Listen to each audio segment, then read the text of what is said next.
Hello everyone, my name is Mike and this is Matrix to Paradise. This is a channel that I've created to document my journey from working in the Matrix, which just so happens to be a truck driving job that I'm doing right now, to advancing on, retiring from this, and going overseas and documenting those adventures. That's going to be my paradise. It took me a long time to figure out how to get to this point, to go overseas and to shed myself of, responsibilities that I needed to take care of, debts, the whole nine yards. I figured out how to get it all taken care of so that I can go live the life that I want to live. And for the longest time, a lot of people don't realize what they really want to do in life. They don't understand. They go by what their parents say and what their friends do and say, what their grandparents tell you, your uncles and aunts and everybody else that's involved in your life, teachers, counselors, all kinds of people. You go by what they say because they're the experienced ones, right? They're the adults when you're a kid, at least. And so you think, well, these are the things that I've got to do to make for a successful life. And that's not always true. And especially as times change, ways of living your life change. They have to, because the old ways don't work anymore. It used to be you could go to college and get a good education. Now you can't get a good education. You get an indoctrination. But you get a good education back then, you could get a decent job. You can get an excellent job. And back then they also had, at least in high school, when I was going to high school, they had VOTech, vocational tech schools and vocational tech classes where you could go and learn a trade if you weren't inclined to go to college. And there's a lot of people like that don't want to go to college or don't believe that college is what they need. And a lot of times college is not what you need. There's no harm in taking college classes, but if it's going to put you into $100,000 or $200,000 or even $50,000 in debt, it's not worth it unless you get a return on investment for it. So I'm just happy that I figured it out and I'm on my journey now rather than later. Even though I'm older and I wish this would have happened 20 years ago or even 30 years ago, even though I'm older, there's still time left. It's never too late to live your dreams. It's never too late. I don't care what anybody says. It's never too late. So this channel, I'm trying to inspire people to do what I'm doing if your life is not fulfilling. If your life is not what you want it to be or need it to be, change it. You're never going to be happy unless you make yourself happy. And so this channel is that. And a lot of people I talk to about this, they understand, but they don't know how to get out of their lives if they're not happy, or they're content. They might not be super happy, but they're content enough to push it through. And a lot of people are living their lives out of fear, like fear that they'll never find another spouse that they have. If they have a spouse, they're fearful that they might not ever find somebody else. And, if you live your life for somebody else, other than your kids, if you have kids, then you have to be a dad or a mom the rest of your life. Doesn't mean you have to cater to them for the rest of your life. You have to raise them until they're adults, but you're never going to change that. Unless they do something incredibly egregious, that totally severs the ties. You're going to always be there for your kids. But that doesn't mean you can't go find your life, because they would want you to go find your life and be happy. Kids don't want you, if kids care about you, they don't want you to be unhappy in life. And, they always say, and I'm not encouraging people to get divorced or anything like that, nothing like that. I mean, if you're happy in your marriage, stay married. I mean, by all means. It's rare nowadays, but if you are, then go for it. Stay married and live your life and, make that partnership flourish. I'm totally for that.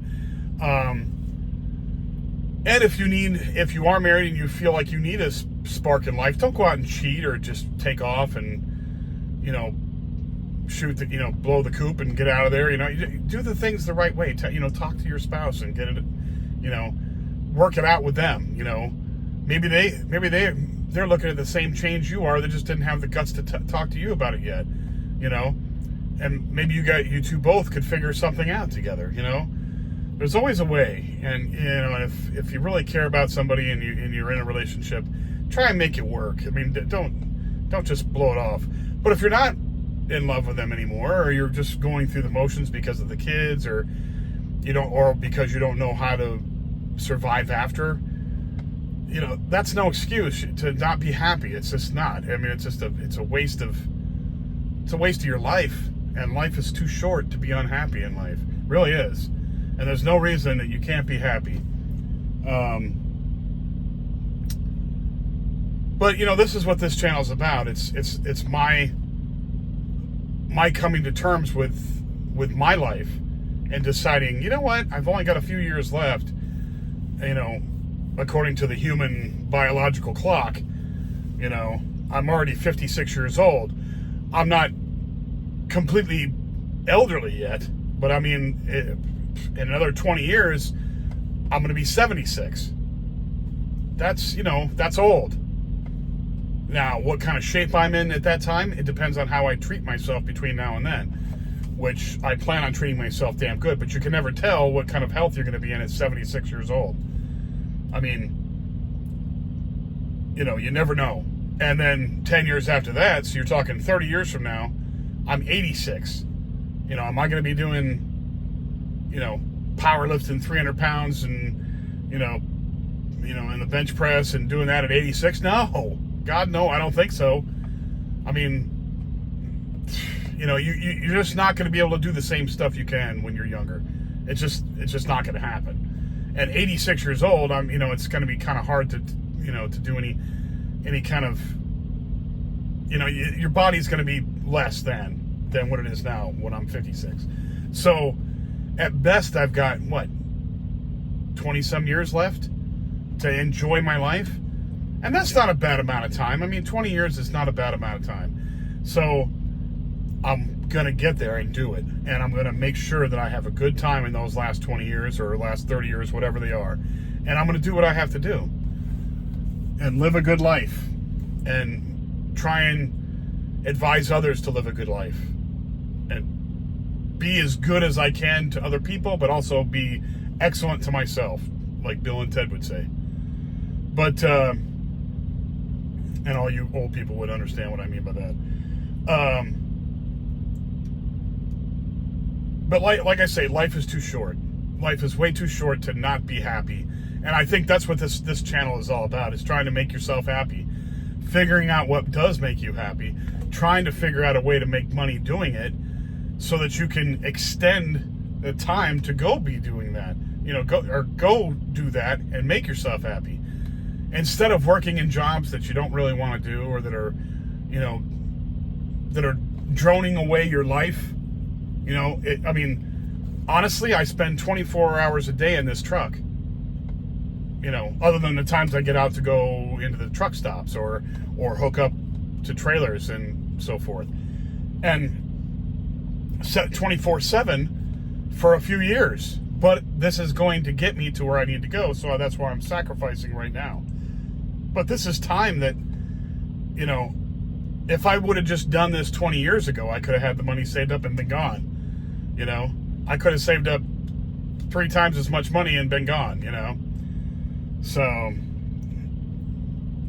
anyway, that's what this channel is about. It's about my journey, but it's also my reflection on where I came from and where I'm going, and my advice to people thinking that they can't do the same thing, that they can't go find their happiness in life. They can. It's just a matter of doing it. Just do it, like Nike says. Just go do it. Don't hesitate, because the more time you throw behind you, the less time you're going to have ahead of you to enjoy your life.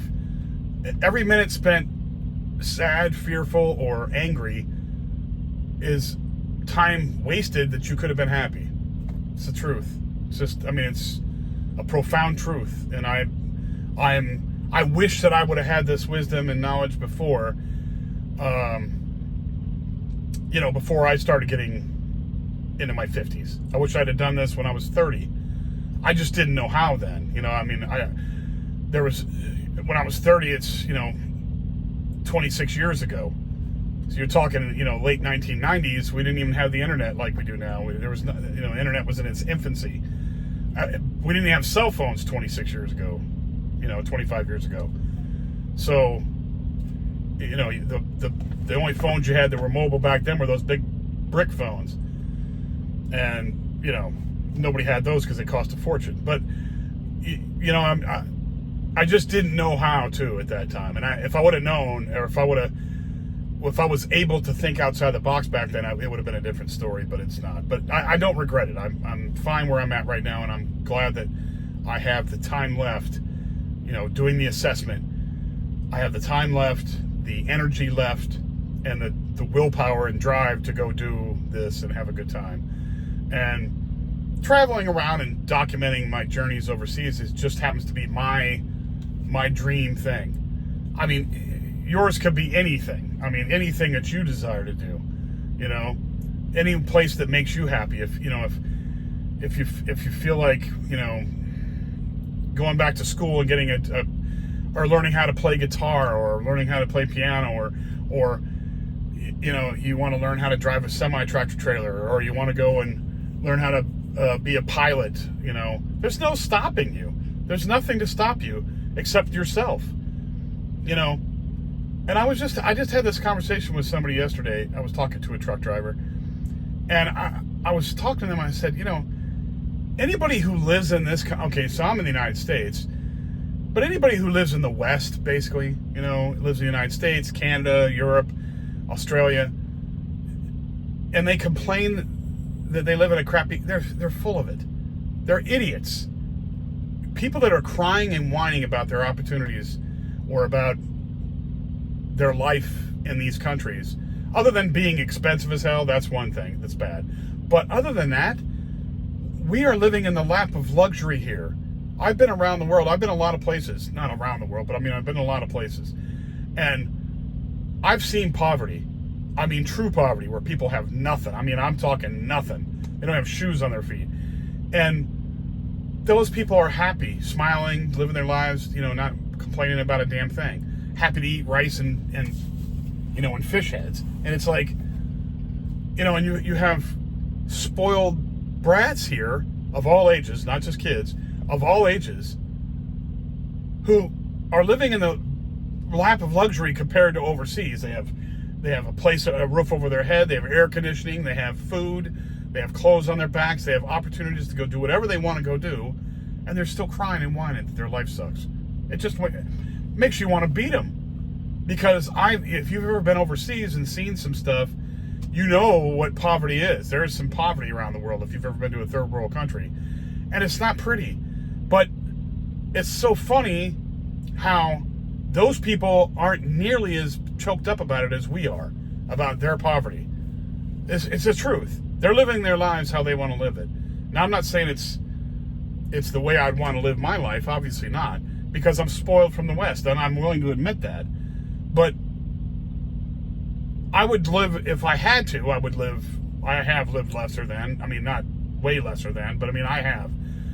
And I I really cannot take people that cry and whine and have never experienced anything bad, never seen a bad situation in their lives. Everything is, they cry and whine and they're so emotional about things, and it's all for nothing. It's all stupidness. It's not for anything that's valid. So anybody who complains about their lives in the United States or Canada or whatever just need to be slapped. They really do. Even homeless people. Okay, let's take homeless people. I'm from Phoenix, Arizona. There are more soup kitchens, flop houses, there are all kinds of crazy places there. People donating stuff, clothes, free services. There's so much crap going on there for people that are homeless and have nothing. Especially if you have kids and you're living in your car or something, you have kids. Oh my God, it's just ridiculous the amount of help you'll get out there. And they have the state and the federal governments have programs set up to send you to vocational schooling, to get a trade so you can get yourself out of poverty. Or if you're single, it doesn't matter. If you're a single white male and you're living on the street, you can still go and get free training to go get a job. They'll give you, a toothbrush, and they'll give you toothpaste, and they'll give you clothes, and they'll give you shoes, and get you a haircut so you can go take an interview. There's tons of crap that they'll do for you. There's no excuse, none. There's even rehabs they'll send you to. State will sponsor you to go to rehab if you're willing to get off drugs, so you get off the street. And still there are people that refuse any help, stay on the street, and they want to be victims. And for some reason, being a victim and being weak is somehow attractive to people. I don't understand why. I don't know how it flip-flopped from wanting to be strong and independent, wanting to be strong and take care of yourself, and wanting to be, the best you could be, I remember that when I was a kid. The Army used to have these commercials, be the best you can be, be all you can be. Be all you can be, that's what it was. And that's another thing. If you're down and out, you can always join the military, woman or man. You can always join the military as long as you don't have some kind of crazy history, with drugs and criminal activity and all that stuff. As long as you don't do all that, you can still join the military, where that'll teach you a skill. A lot of times they'll teach you a skill, and you can go and do and learn a skill, and you get free room and board and free clothes and the whole 9 yards. Plus pay, or you can go buy your own civilian clothes and do everything else. The military is not for everyone, obviously, but if it's a last resort, you can take it, And there's a lot of different stuff like that. I have a half brother. Okay, my father and mother got divorced, and my father eventually remarried and hooked up with he remarried a Playboy bunny, a former Playboy bunny, and they ended up having a kid. Total mistake for them, because they were both screwed up and they had no right having a kid. But I feel sorry for the kid because he grew up with idiot parents, alcoholics, and they were idiots. So he turned out bad. Well, he got in trouble, and but he got this thing. I tried to go out and help him. He was living in California.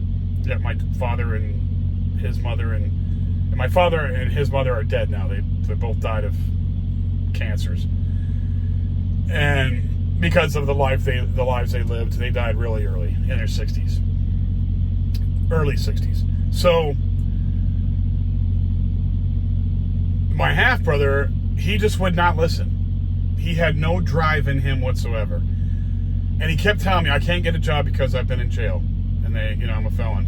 Whatever. And I'm like, that's BS. Yes, you can. I said, especially in California, well, maybe not just California, but anywhere. What they do is, he was on parole after he got out of prison. He was in prison for a year or two or whatever it was. And he got out on parole, and I told him, I said, look, you're on parole, right? He goes, yeah.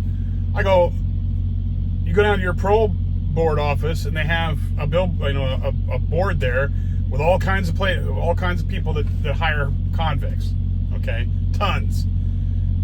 The garbage company hires convicts. Is that a great job? No. It pays decent, but it's a shitty job. Obviously, you're hauling garbage. You're going to smell like crap every day. But you know what? It's a job. And as long as you stay there for a while, build up some work history, get some good recommendations behind you, then you can move on. Maybe do another convict job, and then after a couple of those, and you show good progress, and you show up on time, you do what you're told to do, you get good reviews and all that, you keep your nose clean and don't do drugs and all that kind of garbage, then you can move back into the normal frickin' realm, and explain to people, hey, I had a screwed up when I screwed up for a while. I got myself cleaned up. I got myself off drugs, got myself, squared away. I've got 3 or 4 or 5 years of history of working, where I've been on time every damn time. I've got reviews from all of them, and they've all got, you know, good reviews. And you'll get a job, and you could get, or you could start your own business too. But I'm saying there's a way to come back from anything. You know, there's no excuses in this country. There's none. And people who have them need to be slapped. That's all there is to it. That's what I say. I mean, you can call me insensitive and, you know, call me this or call me that, but that's the truth. So there's no reason that you have to sit around and be a victim. No reason whatsoever. There's plenty in this country, especially in the United States, to get you going and get you on your way. Now, when I got out of the Marine Corps, so I joined the Marine Corps when I was young. I didn't go to college. I thought I wanted to become a cop. Well, I decided after the Rodney King thing, which I was in the Marine Corps during the time for that, after the Rodney King incident, and if you don't know about that, look it up. The Rodney King LAPD incident happened, and it got to a point where that's where the anti-cop stuff started forming, was back then. And I had talked to a lot of cops. I wanted to go become a Phoenix PD cop, Phoenix Police Department in Phoenix, Arizona. And I was talking to a lot of those guys at the academy, and they were telling me stories about how it sucks in the office. The politics are bad. You know, if you don't know anybody, you're never going to make detective. You're never going to do this. You know, you have to know somebody to get to move it forward and move ahead. And I thought, I had just gone through that kind of politics kind of crap in the Marine Corps. And I thought to myself, do I really want to deal with this? And I decided no. And with all the stuff going on, all the violent crap going on, I said, you know what? I don't really want to deal with this. So I decided not to become a cop. But I just wasted 4 years. Well, I didn't waste 4 years. The 4 years in the Marine Corps was definitely life-changing and in a great way. But then again, I didn't know what I wanted to do after that. So,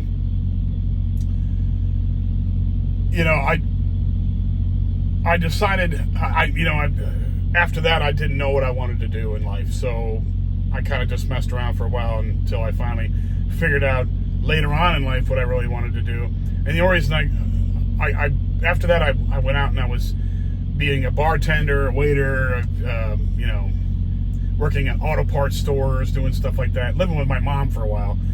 And I finally decided, you know what, I can't keep doing this. I was getting close to 30 at the time, and I was like, I'm living with my mom. And I said, I can't be living with my mom forever. This is getting embarrassing. So anyway, I was going out with this girl, the one I eventually married, and we decided to move to Las Vegas, and I got a job in Michigan where I was living with my mom. She loves it out there. I'm really from Arizona. But there was an Indian casino out there, and up close to my mom's old house up there in Michigan, and I got a job up there dealing dice. And so they taught me how to deal dice and deal cards, 21 and roulette and all these other, games we had up there. And I learned the whole thing. So I was able to get a job in Las Vegas at a couple different casinos, and I ended up working at the biggest one was the Excalibur. I worked there for a long time, and then I worked for the Frontier before they tore that down. And it was, those jobs were sucky too. I mean, really, it's, you're seeing people at their worst and all that. But anyway, that's beside the point. But I didn't want to do those jobs, and I got a job, and since I was with a woman at the time, I had to have a job because we needed to move forward and be able to support ourselves. And so I just did what I had to do. And I got a job with the post office after that, and that job was the worst job I've ever had. But I got it because at first I didn't know it was going to be a bad job. But it turned out to be a horrible job. But the money was good, so it was hard to leave that job too. Now, the people I met there, I love the friends I've made there. I still have them as friends, but the job sucked, and they will tell you the same thing. The job sucks there, but the money is good. So it's it's one of those things. It's one of those things where the money gets you, and you can't leave because you're making good money, even though you're miserable in the job. Well, when my marriage started going down, that's when I thought about moving on, and I did, and I got this trucking job, and now I'm going to live my paradise. It took me a long time, but I'm going to do it. And I'm proud that I've been a worker my entire life. I've done what I was supposed to do. I wish I'd have been smarter doing it, you know. I could have made a better situation. I should not have jumped into anything that people were pressuring me to jump into. And I'm not talking about my marriage. I mean, I made all of my choices, trust me. I just was following what I thought I should be doing at the time, and it really, you know, in hindsight it wasn't, but I didn't know it at the time, so I can't really complain. And I'm not blaming anybody else for my decisions, of course not. It's just that I could have told him no. I could have said, no, I'm not going to get married. I'm going to be single the rest of my life and enjoy my life. But, you know, I didn't know.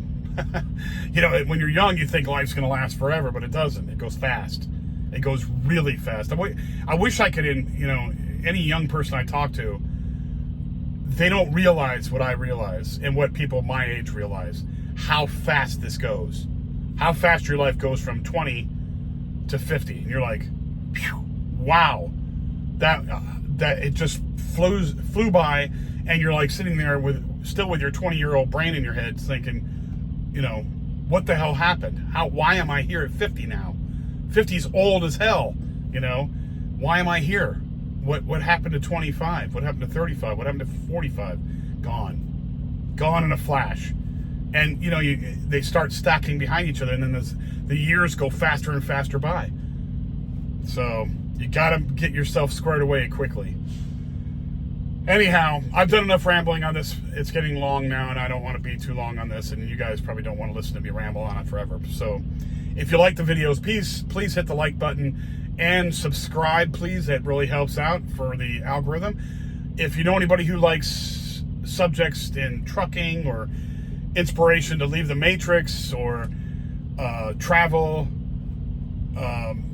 or slow travel or any of that kind of thing, I'm the guy to look for, and you should pass that on to those people who might be interested in those subjects. But anyway, thank you for watching again, and I will come back to you guys on Wednesday. Take care, be safe, and I'll talk to you later.